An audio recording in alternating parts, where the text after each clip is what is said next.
5 seconds remaining. OG's turn to ban.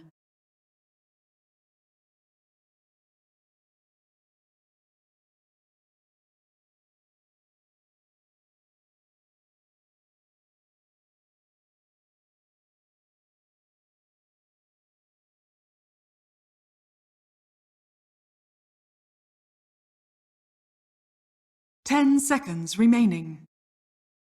TNC Predators turn to ban.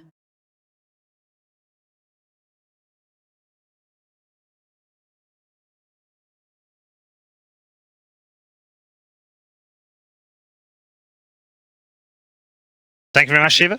With Seb, 1 year on from the infamous shuffle of OGEG, and it's certainly worked out from these boys. They are now TI winners from last year and looking to become the first people to ever win it twice. But they've still got to qualify. Of course, yes. That's the other thing, because they aren't actually one of the top 8 teams that have qualified so far. So there's that in the back of their mind, but they seem quite chilled. They seem quite laid back now. They've got Anna. Seb said it in the interview. They're just taking this not lightly, but they want to win because they play to win. But they're enjoying themselves. They're enjoying the new patch. Sure, they're not already qualified, but I think they're just in a confident position, right? They got their team back. They already know they're going to the next major. Like they're most likely going to have a decent deep run. So I'm sure they're like in the back of their minds, like TI's kind of there, but obviously they can't have like the ego is like, oh, we're already qualified, right? But I feel like they're in like one of the best positions out of most of the teams going to the next major. And I guess the fact also remains is they're the only qualifying team to have ever won TI. Probably helps because if they have to go through qualifiers, they've done it before anyway. And it's not just that they've done it last year; it's that the last couple like tournaments they've pretty consistently qualified for. Yeah. So I have a lot of faith in them. If they was like, oh, they're having trouble making majors, they're only making minors, then I'd be more worried. Yep. All right, well, we're into draft number 1. Got a few bans already on the board. I think the ban so far from TNC is pretty much what most teams might have to shift towards when they're on the second pick.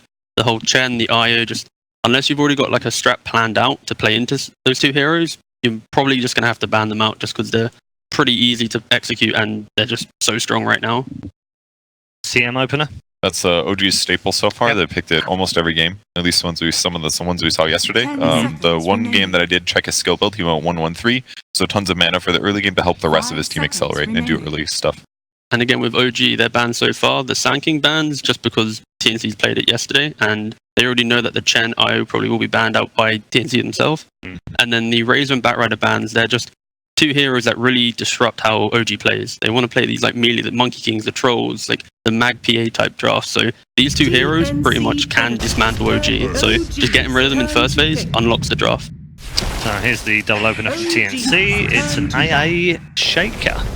Yeah, they played A with a Sand King yesterday against a Mars lane, and they, like you mentioned, they've definitely played a lot of Sand King yesterday. It was one of their first pick heroes outside of Chen. So this is slightly new ground for them, and we get to see another tree.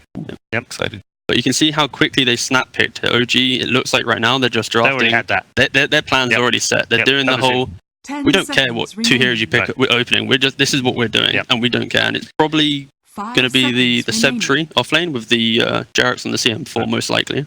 I did have a question yesterday about the CM opener, and that question was: do teams like opening with CM because it opens up more heroes that are perhaps more mana dependent and makes the other team think that they might pick a mana dependent hero? I would argue that CM is like pretty flexible in terms of laning myself. Okay. Like no matter what, you're gonna probably pick heroes that need mana, obviously. And it does help you accelerate. It does mean you buy less clarities. It does mean you're always ready to fight. But she's also a decent laner, and she got that attack speed buff. I haven't gotten a chance to play her since her attack speed changed, but I do play her often in pubs personally. So I think she's okay to open. You're just going to run into some like gank issues later on, but her lane pressure and her ability to set tempo is really good if you play her correctly. If you don't, she's kind of a crappy hero, but I think OG can utilize her right.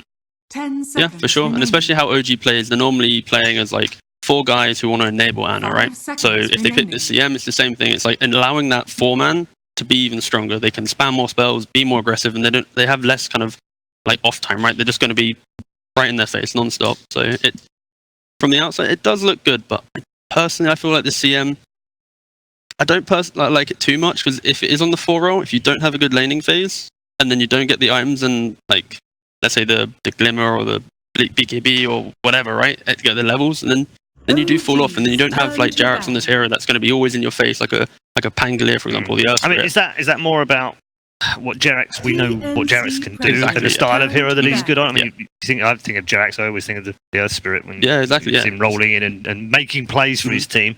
It just It's not quite the same, is it? Exactly, yeah. This one, it's a bit more dependent on having the good start and moving in. Whilst the other heroes, throughout the entire game, you always have some form of impact, even if the start of the game goes pretty bad. I see your point, and I agree that Jarex can do really good stuff, but I'm going to use the same cop-out answer kind of that I used before. Was like they see it as like it's just necessary to fulfill the playstyle that they want to do. Sure. So I think that's why they that's don't also spike. fine. And it's not that CM can't at sometimes do good things. I mean, Root's okay there against Ember, relatively, so it'll be okay, passable. Yeah.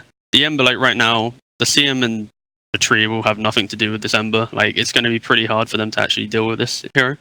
So, and they even ban out the Monkey King as well, so you don't even have like this immediate laner that's going to be able to deal with this guy. We've seen a huge amount of Embers, it feels, on day one. There's like one, maybe? And a one or couple two? replays. There was a couple. Like, remaining. definitely played by a couple teams. TNC played it yesterday, actually, against VT Gaming. And I just thought we were going to see a lot more I see. after the patch. Well, there wasn't much changes. He got an Ags added. No, I don't think any player has bought Ags, and at least the post-match details I've seen, just all standard stuff, like Drums Phase into Maelstrom's kind of stuff. But Ember's also going to match up well against Tree Armor. It's one thing that Trees probably will do right now is get more living armor, since you don't need as many of the invis. I don't know if they changed the name of that. Nature's Guys is still called Nature's Guys, probably. I think so, yeah. But Ember will match up nicely against that as well, so I think the Ember pick here is just really smart. I wouldn't be surprised if OG might fall back to maybe like an Ursa pick or something to deal with the Ember. Just, they've already got two heroes that want to have this kind of high tempo, so... There's the Jarex. There's the Jarex hero. So the CM most likely is then the 5. It is. And now they have enough disable to deal with Earth Spirit pretty easily. Or Ember Spirit. I mean, they've got Silence, they've got a Stun, and they have 2 separate sources of roots now, which is going to be excellent against him. And again, this is the thing that OG does. Like, they pick this, the CM early, or this other hero early, and then, like, how we ask them, this is going to be some Jarex CM, of course, and then they then pick this Earth Spirit in the second phase, and okay, my thought process is kind of wrong, so it's just this flex pick where just does wonders in drafts like this. Yeah, it definitely helps. I mean, it's slightly obvious that Seb does like playing tree and all, but even tweeted about it, he was disappointed with the tree buffs, right? Or the tree changes, but maybe he's changed his mind here. It's not really that different. The only thing I'm worried about, though, from OG is that TNC could still easily, like, for example, last pick a Medusa, and none of these heroes right now can actually deal with it pretty much. And yesterday they ran an Ember-Dusa core lineup, so I feel like they might be shifting towards this as well. So, well, they could go Pango. They played the game yesterday where they played Pango, where Thompson got a stupid amount of items, was against Medusa as well. Okay. He rushed Diffusal, then he got Ags afterwards. Okay. So he had lots of ways to mana drain. That could be a solution, perhaps. That could, yeah. But as long as they keep that in mind, I think that's fine then. It's probably very good against pretty good against Ember. I guess if you get Searing Chains, you can't activate your ulti, right? But I think it could work. It's unbanned. We'll see. How do you feel about AA as a support right now? I've been watching some replays. Most players max out Chilling Touch. Yep. But I think when Tim's, it might have been Tim's that played it yesterday for them, he went max Cold Feet, but he had a Sand King lane. Yeah. I feel like the hero is only good if you have the right lineup to have the pressure and the stuns to allow you to get the ults off. So right now they've got 2 really clean ways to get the ult off and just play into the skill set of AA. So yeah, I'm pretty confident this is a fine hero in this scenario. Okay, so just it's situated Yeah, in a very good hero. incredibly situational. Okay. Oh, there's a Spectre. Got the classic coming. So TNC has tons of magic damage right now between Veno and Ember Spirit and Ancient Apparition. If one of those heroes buys a Veil, that's going to be a lot of magic damage. But if OG gets enough magic resistance or raw health on Spectre, then Spec is going to be sitting pretty good this game too. I mean, yes, Ice Blast is good, hypothetically, but I don't know. This just screams like a pipe, or at least a Hood Spectre game. At least Hood. It really depends on how OG want to play it. If they want to like run if they pick Topson a really active hero, and then they force TNC to react to where they're moving, the Spectre can then just farm in the pocket, so then he can be a little bit greedier, right? So I feel it really depends on what Topson's playing. So like if they pick Topson, let's say an Arc Warden, because they want to deal with like the Veno push and that TNC don't actually have a lot of high ground, so picking this Arc and being greedy. I know EG ran this combo the other week, or the other month, sorry. So it just depends on if OG pick this hero, then sure, Spectre might have to go these early game items. But if they pick some run at you kind of guy, then I feel like the Spectre can be a little bit greedier and not have to join these early fights. That would make sense. But yeah, I still feel TNC could easily still pick this Deucer. They lack the physical damage. They lack their they're on a timer right now simply because of the amount of magic damage they have. So picking this Deucer type hero just opens up the game for them. They can play aggressive early and still fall back later on in the game. Of course, Spectre can be a little bit scary if he gets Manda Diffusal, but I think when you got all this control and this kind of kite, the Spectre will have a sad game if TNC do scale well. Where do they put their lanes right now? Like between Ember and Veno? I think you could easily put just the Ember mid, unless, because obviously they have last pick, so they can put the Ember mid or side lane, so that's the reason for the pick in that slot. So, but right now it's probably going to be Ember mid or side lane, Earthshaker and Veno off lane, because again the Earthshaker enables most ranged off laners, just because of the fissure keeping the lane back, and then Veno just being able to get those 3 levels.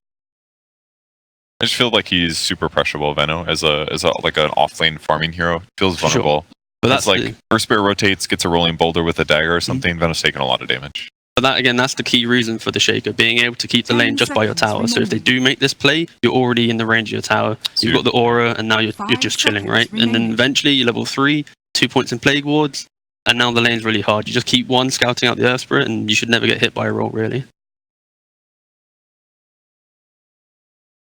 They don't have a lot of time here. No, 10 seconds, yeah.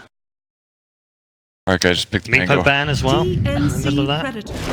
I speak for the Okay. Nature's Prophet. Interesting. I have no idea how they're laning this. Yeah, I was going to ask you very what you surprised. thought they were going to do lane-wise. Tree friends, that's what this I draft feel is. like most likely it's probably going to be some mid Nature's Prophet, because you can then, like the build, you go like double null, you get level 6, and then your ult wipes out anyone on the map. It is insanely strong. So I have a feeling against Veno. Alright, well, probably against Delk then. And TNC just went even greedier, thinking did, like, sure. okay, we can do this. Yeah. And the outdot has no cares, An really. axe for you, an axe for me, an axe for everyone. Oh, it's actually a tops and tops and Earth mid. It's a four tree JRX tree. Wait, and what? A Topson Earth Spirit mid. They really did pull the draft. Yeah, they really did. Yeah. Okay, so Seb's going to go off lane in Nature's Prophet. Topson mid Earth Spirit. Jerax is going Treant. Yep. Mhm. And no Tau on the CM, which makes sense. And Anna on the Spectre, obviously, which makes And sense. it was a Gabby Ember Spirit too. Okay. Mid-elf. Well, alright then. I think this game is really dependent on Seb having a good lane, getting the early levels, and being able to dictate some of the tempo. If he's able to win his lane, move into the jungle, prevent Out getting these 3 stacks, maybe even get an early medallion, because Out hates playing against like minus armor. So if he can have a good game, I think then the Anno can then just connect with every haunt, and then the game can be slowed down. You really want to slow this game down, and then have yeah, exactly. Yeah, I think it's about the supports, and also then eventually Topson getting into those rotations as well. Because if they can keep the tempo moving forward with like CM and Tree, they're going to put so much pressure on them. Okay. This is going to be very interesting. I'm looking forward to this. I don't quite know what to expect. We've got, of course, Earth Spirit in the mid lane as far as OG are concerned. Is there any limit to their talents? Let's find out as we head into game number 1.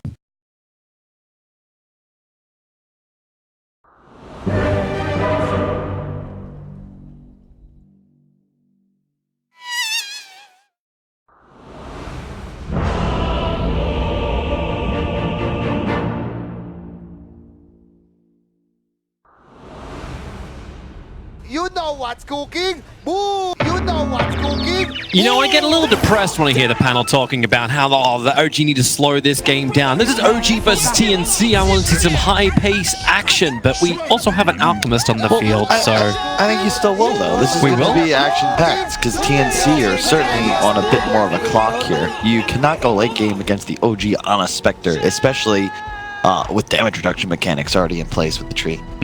Hey, but that's when you look for the buff-ups, like one of these little Ags things that gets to slip through. Like, the Alchemist, I'm remembering, like, shout out if he's listening right now to Fogged, for the insane amount of damage the Alchemist could do through Concoction. Sure. If we can give away enough Ags. We were talking about the draft that's going on. Like, the first 4 TNC picks, like, the lineup doesn't look great. They needed a last pick that truly created a new win condition for them. I think OG was perceptive banning the Meepo.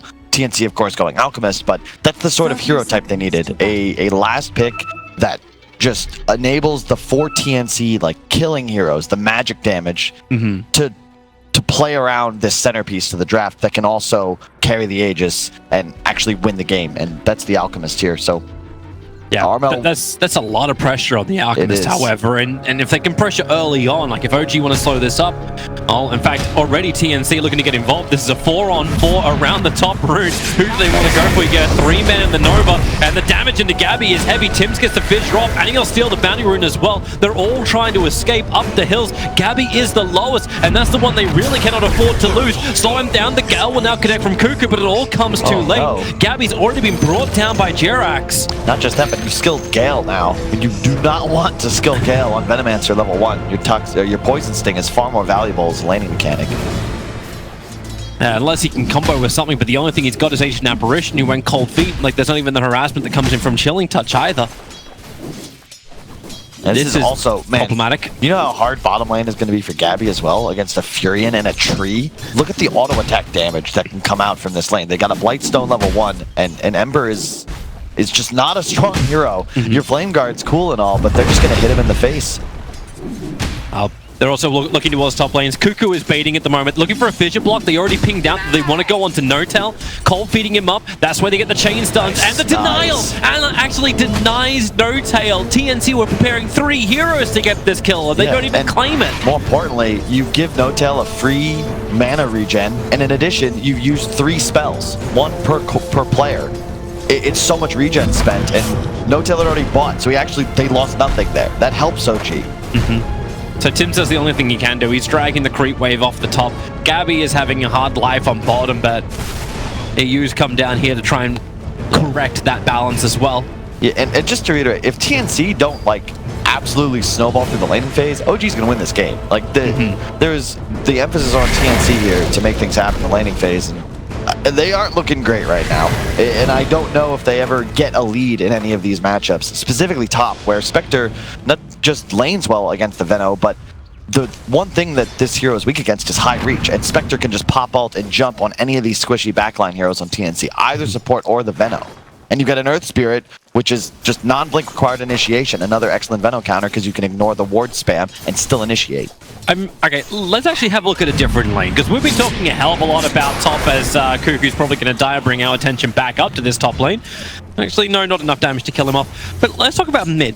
Alchemist versus ES. Obviously, a bit of an odd pickup coming in to put him on top of Thompson, but how's he meant to play against this Alchemist? Like, what's the role of the ES in this game? I have no idea. It's the same thing in Thompson's role always, is just play some dotes and, kill people, deal some magic damage. I like that he went Bassi first. It's a nice way to be able to mitigate the acid spray damage from Armel, who I think also makes a good decision here, going double bracer to help his last game. Great TP over, and this is going to help them give just that extra bit of damage they need to kill off the Ancient Apparition. Jirax just been watching the pull. And just that global presence which OG are able to achieve, not just through the teleportation of Nature's Prophet, but also later on, Spectral Horn. Yeah. Yeah, and go back to mid lane real quick. I just want to reiterate, like, Armel going double bracer is big here because it equalizes the damage, last hitting rather. It's 71 on Earth Spirit now and 72 on Armel. If he goes for your more typical, like, rush treads, or like, you just like having these early stat items because you're laning against the melee hero and you're just straight up dueling them. It's like DK versus Ember or something like that, and you want to ensure you're not in a damage disadvantage. And pointing again to top, like, this is just so scary for TNC because I don't see them ever really able to pressure Ana, and the only one who could rotate is really going to be the Ember Spirit, and I don't think Gabby's going to want to leave this lane early because that just means Seb takes a free tower. Yep. What? Have ourselves a quick pause as TNC. What? Yes, Thompson. Okay, so I'm with you on this topic. I'm also kind of interested to see like how the Crystal Maiden's able to function later on. Like, I just don't see the heavy rotations from OG to contest Alchemist if there were stacks. But I suppose there are no stacks because they can't leave the lane, right? The thing is, it's also not difficult to okay. Like, TNC can easily win this game. The Alchemist can go off, but you have the tools on OG to hunt him without needing No-Tail to do anything. You've got Haunt, you've got Global TP from Furion, you've got a Triad that can hunt, and then an Earth Spirit with an 1800 initiation range. In theory, you can scout it with 3 and have 4 heroes on top of them in a millisecond, and there's no real way to prepare for that as TNC. And sure, they've got a bit of global mobility when the AAL comes online, when Ember starts being able to move, but none of the cores like naturally want to be playmakers. And we'll see. It just feels like an easier game for OG to execute. Yeah. It's kind of like the way we started yesterday. It's like, well, okay, how's this draft looking? Well, one's really complex to try and roll out, but if it works, it's going to look fantastic. But if it doesn't, if the timing was wrong, this is the Dazzle mid of Team Liquid I'm referring to, like, it's just very problematic to try and regather. Yeah. And if you can control your map, then it's going to get better. Chirax, okay, he's going to get rid of the Sentry Wall, but Seb being initiated on the Searing Chains. No!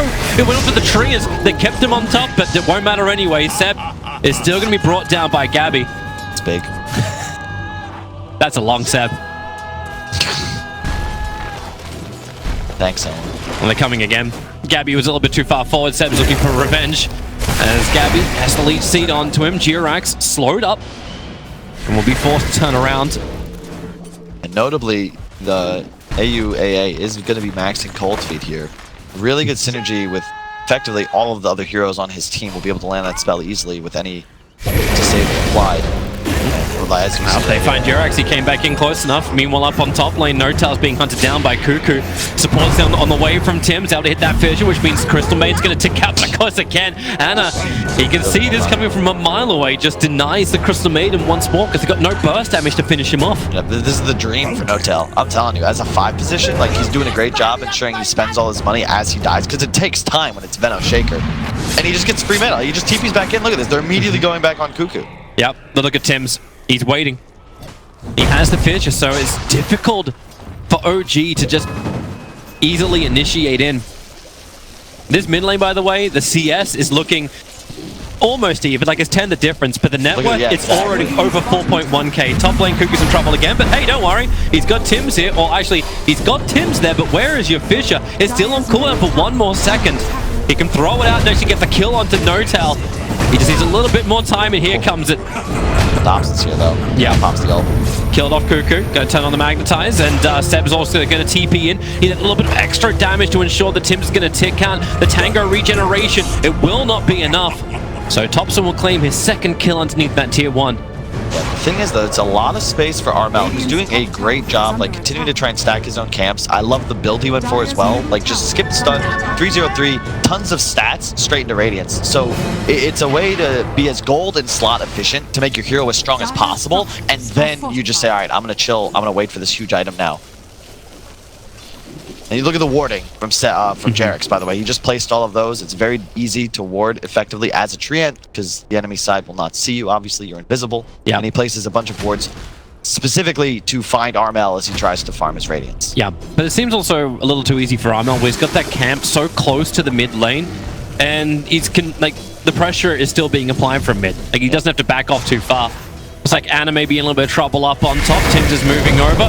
The cold feet will begin. The fissure to fall up. He does have 16-1 charges. Don't know if he wants to commit it because really he's dead. So Anna, down for the count on top lane. That's a good kill for Cuckoo. I will say right now, I'm liking. Oh, they're going up to Gabby. Underneath the trees, Jirax needs to just punch him once, but they can't close the distance. So far, I'm really liking TNC's place in this game right now. I think Armel is going to be able to single-handedly carry this if he can just play this game for the next 2-3 minutes. Right now, OG, they're not in a position to contest Alk at all. They have a level 3 tree. They have a level 4 CM. Anna does not have his ultimate. Whereas Armel, he's going to have a Radiance at like 10-11 minutes. Yeah. And you actually can't kill him as OG. They have major damage issues against this Alk until they're online. They need a Spirit Vessel. They need like Manta on it, Spectre, and it's very scary for them at the moment. I wonder then, like, if you get it from somebody else. I'm saying, like, well, how does Thompson itemize if you get the Spirit Vessel onto him if he's going to have that money early I think on? so. I think that's actually a big part of why he's playing this hero, because that item is necessary against an Alk. Well, he can get that. You got the Orchid build coming in from Seb. It's dangerous. Rolling, Boulder up on the top. Thompson initiates over onto Cuckoo. He'll get the Gale up with the Magnetized. Cuckoo knows he's going to die. That's why he begins the TP, but there's another kick available. As Spectral Horn, he's bouncing all the way down, working with Jirax to kill up the Alchemist. Maybe this won't work for him. Gabby will arrive as well as Jirax. He can go invis in 1 second time. Remember, there's very little fade time, but he will still be brought down before that cooldown can come off. But Seb's adding the pressure on the side lane. Yep. I'm just scared because when you go this Orchid build on Prophet, you're going to be able to find kills, but Alk's a natural Manta buyer. And in addition, it makes you a target as the Prophet. He'll have like 1,000 health for the next 10 minutes in this game. And she can be offensive, but if an Ember gets on top of you, you are dead. Same with Alk, same with a Shaker Fisher into a Cold Feet. It's a very dangerous game Seb's trying to play here. Yeah, it's not just that simple, easy split push, but obviously OG have the mindset, right? Like, the team fight is going to have to happen. They need to pressure the Alchemist early on. They need to pressure TNC as a whole early on. And if you can Orchid the Venomancer, take Nova out of the picture, take any of these big abilities out of the picture, life can be better. And you gotta look at the net worth, right? Look at the heroes of TNC that aren't Alchemist. This is the problem with the first 4 picks, right? They needed this hero that could win them the game. And it's what's enabling them to be behind in the other lanes, to be behind as these more mid-game centered heroes. But it doesn't matter. It doesn't matter that Gabby has 3k net worth near 10 minutes in, level 6, because his only purpose is going to be to help Armel win him the game. Find some stuns, initiate, draw some attention as Armel walks forward with like 20k net worth. Hey, later on you can give an ag so you can have all the spirits in the world, but for now OG have taken a second tier 1 tower up on the top. Seb got the last hits on both of these, so that Orchid timing is going to be rapidly moved forward. And you have a Radiance coming out on Armel. Yeah. Like now. Yeah. As soon as they get a bounty rune, he has Radiance. In fact, he just finished it. A 10-minute Radiance on now. The recipe of the courier. Thompson trying to rolling ball away. Great Fisher. Stuns him up. The cold feet will trigger as well. The rune getting denied up by Seb, but they want the kill onto Thompson. They're sticking around. Potential denial. Another rolling ball forward, but Ember Spirit blocks the path out. Fantastic maneuvering by TNC. Just at every single pass of OG's potential escape, they block it. And you have Armel with Radiance. He's got so many stacks, now picking up an easy one at the hard camp in the enemy jungle as well. God, the money. He just spent all of his cash. He's back to 800. I'm telling you, you don't need to do things to the other TNC heroes. There were 4 players at the top runes, but it doesn't matter that Seb is out split pushing them, is farming. They find a kill on him here. It's just so much easier for TNC to play now because they have by far the most powerful hero in the game right now. Into the mid. The TPs are coming in. Cuckoo's ready to roll. Then again, he's got Gale. Notal gonna let it go in the tree lines. Everyone's just moving away. They're looking instead over towards the tree protector, who can't get up. He's still caught inside the acid spray ticking down. The concoction will connect as well. Jirax, Anna, he's there to deny. That's his 3rd deny of the game. So it is Alk versus the world. At a certain point, when the Spirit Vessel, the Manta, and maybe the Orchid come out for OG, that's when all of a sudden their team starts to be able to deal with Alk. But for right now, TNC are going to look to just play around Armel and secure more towers. They need towers. They have no tier 1s. They cannot just sit back and Ice Blast is up. Seb's going to get hit by that on the bottom lane. And Gabby just comes in nice and close, sticks with him, makes sure that Seb just can't easily TP out. Needs to burn him down a little bit more so Seb will then shatter, but Gabby gets the kill. Great space, great farm on all the treants. And something getting Gabby back into the game. He's 3rd on the net worth at the moment. It feels really imbalanced just because already we have a 10k net worth Alchemist 12 minutes in. But Gabby is really been playing catch up. For sure, but the thing is, it's so much, it's just, as you can see, because of his hero, is just the natural kit of an Ember, with the assistance of an AA and of a Shaker. They're great heroes for an Ember to play around, and Prophet, Tree, like these heroes are very squishy to his Here they go damage. again. Spirit committal in forward. Needs to get the Searing Chains off. Keep the damage coming. Jirax has no trees to work with. Another Sleight of Fist will get the kill. Gabby begins his own TP out. Anna and Seb have no disable. So it's a quick jump out while Cuckoo will be knocked down by Thompson. Yeah, he is going for the best as expected, so that will come online. I'm still concerned for Seb, though. Traditionally, you see him play with auras, right? He's the man that invented it. He won TI on the back of Vlad's and Greaves, not Orchid rushes, and I'm very afraid that his game impact is going to be low. He will not be able to utilize this item. There was always, like, OG always did better when he had the auras, but he also had an AoE stun or some kind of big initiative. This is why like, Magnus keeps getting banned out in the first phase against OG every single time. Great combinations, easy once again, and this will be Thompson going down. He cannot avoid it. Shatters to the Ancient Apparition. Yep, and now I think TNC, you've already got wards in the enemy jungle for just a bit more. Play around out, get this top tower. You want to try and start taking map control. I think OG, they have the right read on this. You can see Anna already mirroring the movements, playing bottom. 3 wards in the bottom area of the map. 1 was countered recently by the Radiant, but it doesn't matter You want to be playing bot. You want to just extend this game, as the panel was saying at the start. You want to just continue to prolong it until you're eventually strong enough to kill this damn Alchemist. Man, I'm still wondering, like you're talking about all these great items that OG can have against the Alchemist, but everyone else from TNC is still getting their own. Anna, okay, that's a Nova being committed. Gabby's moving in as well. Ice Blast is going to connect as Anna moves up the hillside. You can't deny that one, as Nortel sits in the river, trying to force Gabby back, working with Thompson as well as Seb. They have the overgrowth from G-Rex. He'll also join the fight. Maybe Ember Spirit. No, he cannot jump and get away. Spectre did tick out at the same time. Earth Spirit wants to keep rolling, bouldering in. Can he find a different target? Both of the supports of TNC on the way out. Here's your rolling boulder forward. Already EU dodges it. The kick comes forward. A little bit of slow and silence. Armel's now arriving. The Alchemist has joined the fight, and Thompson has one thing to do is actually clipped himself and tips. Gets the stun off. The concoction can still fly out as G-Rex almost permanently starting to fidget. Will find, actually no, it's Armel who will find up 2 kills. They're going to give him the 3rd one onto No Tail. And Thompson's still on the hill. He doesn't want to come back down again. They know he's up there. The Plague Lords are watching him. Thompson rolling boulders down. They're going to give the Ultra Cut to Armel. Of course they do. Let the money flood in. That's his Manta style. That's OG practically all dead. He beat Seb to Orchid with his Manta. Like, you got to kill this out, right? How is that a thing anymore for OG? That was a great movement. I was going to... Oh, hang on. It really is going to be all 5 depth. Anna has no escape out this one. He'll burn to the Radiance, or Gabby can just Spirit jump forward and get him too. Yeah, I was about to say I didn't know if Armel was making the right choice here. He could have just kept split pushing top, take a free tower, but when you show up and get an ultra kill, what is OG doing? Still moving forwards. The moment you see that Alchemist in his own jungle, you have got to get out of dodge, and instead they're still continuing to try and turn this around. It's like, we got this, guys, right? Could have rolled away and to safety long ago, but they're still trying to take an engagement that they really just don't have a chance of winning. And looking at Anna's items, actually, he went for a hood. Like, they do not have the offensive capabilities right now to do anything to Armel unless he makes a critical error. Well, here's your silence going onto Armel, Frostbite as well. What are you doing? He's walking in. The rest of his team did not want anything to do with this. Spectral Haunt was up, and maybe he was waiting for Anna to get the jump, but Anna doesn't have the damage. He went for a hood of Defiance. He's slowed down. It doesn't feel like the item synergy is there right now for OG, and they're often the best at it, right? You've got Ana playing this more defensive style, like he's trying to buy time into the mega late game, whereas Seb and Thompson are like, hey, so we can kill Alk now, right? Yep. And I don't know if they realize this, but this is a 15k net worth at 16 minutes. This game is... Maybe the thought, very hard. Maybe the thought was also there from OG. It's like, well, these are the items we had to kill the Alchemist. Let's just give it a shot. Like, it has to work. So at least we'll know if it does or doesn't work.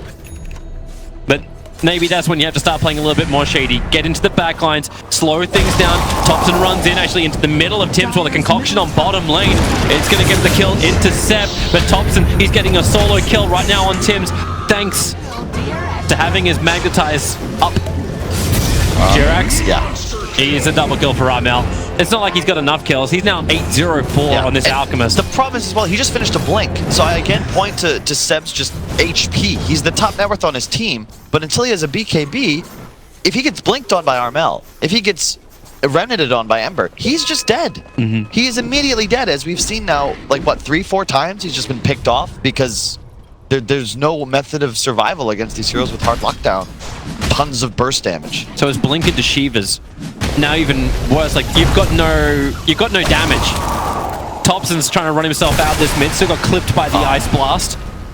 Prophet gonna begin his own TP in. Yeah, you're not gonna complete that. Thompson, what are you still doing here? He turns around, rolling boulders up. They'll hit him with the Veil, the Gale, and everything else. And real quick, I love what Tim's did here, this adaptation, right? Look at the Earthshaker. Treads, double bracer, no blink. What's the point of having a blink when you're playing against a Treant who's invis, the Earth Spear with the roll in, the Spectre Haunt that would inevitably cancel your blink? It's not reliable as a tool for initiation. Abuse the fact that OG don't have the damage to kill your Alchemist. Thus, if you can make them unable to kill you, as like who do they target? Yeah. Who do you go for as OG when you have an Ember and Alk and a Shaker just walking at you with Venom wards placed around the map? And it seems like everyone's slowed down enough anyway that he can just walk at him. Like, Cuckoo's getting enough of the slows across the map, and now OG, they're coming in. They're going to find Tim's a little bit far up. Rolling Boulder well off target. Could have actually started out with Frostbite, but they silence him up for half a second. Tim's now gets the fissure off, and Ice Blast. No-Tail's going to get by this perfectly. Anna jumps in, but the Echo Slam Tim's just locks down Thompson as well as Anna. Here comes Armel looking for the concoction, but it's in the back lines. It's Gabby with the Searing Chains. He'll kill off No-Tail. He'll hold Thompson in position. And this game has beyond escalated quickly. This has just been a gradual roll in favor of TNC, and Seb's going to die as well. The concoction connects on bottom. Gabby, come on. That was Armel. Was that not like scripted right there? You try to kill Tim's. He's the support Earthshaker, but it takes so long that that's all you get, and you've lost 4 now. Like, TNC, really, credit to them. They're playing this game excellently, but I feel like OG's had the wrong read on it for a while. Yeah. You're smoking to take an engagement here.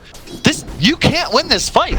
You can't. If they could get the quick and easy kill onto him, then maybe they could turn into something else. But you're right, he's just so tanking him. The heroes don't have the burst damage, because what does Thompson have? Like, Thompson can have his silence, he can have his level of control, but once that's gone, you need Anna. Look at Anna's items, though. He's got Haunt, sure. He's got 93 damage. He's got a hood and treads and 2 rate. Like, this is not a strong hero right now. He gets hit by Ice Blast. He's trying to survive this by having that hood, and he will survive for a long time. He's got the living armor as well, so that extra little bit of a buff up. Supports come in from the backlines from Seb and Anna. Another Spectral Dagger out, but the Spirit Committal. Gabby, he really wants to get this kill. He's Searing Chained him, locked him in the tree lines. Seb side back in the lane. Maybe no Talons. Thompson, no. No Tal Frostbites and then goes into the trees. He can let it go, but there's very little that Thompson can do here. Rolling Boulders forwards, gets a double silence, turns on the Magnetize, but here comes Armel. Here's the big beast. OG will start buying back into this game, but all it's going to do is feed more money into the Alchemist. He'll kill off Thompson, and this game, it actually feels like it's already over. We haven't had a Tier 3 talent being attacked, but yeah, they'll keep it going. They'll keep moving up. Gabby will get himself his 11th kill of this game. I don't know, Toby. Like, it's not gonna work. They found G-Rex in the trees as well. They put down Tinker Wards up on the hillside so they could see G-Rex coming in. And Seb running away. Low on life, begins his own TP out. Armel, one punch would do it, but he's not a one-punch man. Dude, it's like, it'd be one thing if there was some sort of vision advantage for OG, right? But playing against AA Venno, that's never going to be the case. Look at the amount of sentries placed throughout their jungle by TNC. OG just keep trying to take fights, but it's not a thing. And Seb is dead again.